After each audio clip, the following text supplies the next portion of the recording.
আল্লাহর কসম করে বলি, যে সমস্ত নারীরা স্বামীকে অভিশাপ দেয়, ও মরে গেলেই বাঁচতাম, ওরে ছেড়ে দিলি বাঁচতাম, ওর পালে এসে শান্তি হলো না, আমার কপালে সুখ হলো না, বড়া পড়া মরে না কেন, বড়া পড়ার সংসারে এসে সুখ হলো না, এই হারামজাদার সংসারে এসে সুখ হলো না, আল্লাহর কসম করে বলি, যে সমস্ত নারীরা স্বামীকে অভিশাপ দিবে ইয়াউমুল কিয়ামতের ময়দানে, বিনা হিসাবে তারা জাহান্নামে প্রবেশ করবে। জোরে বলেন আল্লাহু আকবার।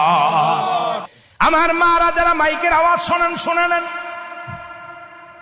যত আপনার নামাজ, আপনার রোজা, আপনার হজ সবকিছু বরবাদ হয়ে যাবে যারা স্বামীকে লানত করবেন, স্বামীকে যারা অভিশাপ করবেন, স্বামীর বিরুদ্ধে অভিযোগ করবেন, স্বামীর প্রশংসা করবেন। আল্লাহর দরবারে আপনি নেকি পাবেন, আল্লাহর দরবারে নফল বন্দেগী পাবেন।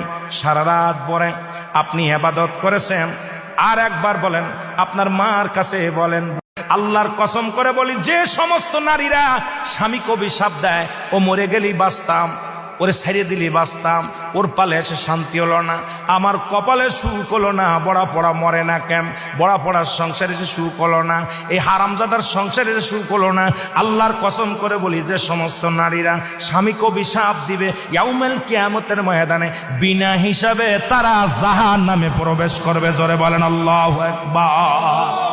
আমার মারা যারা মাইকের আওয়াজ শোনেন, শুনে নেন,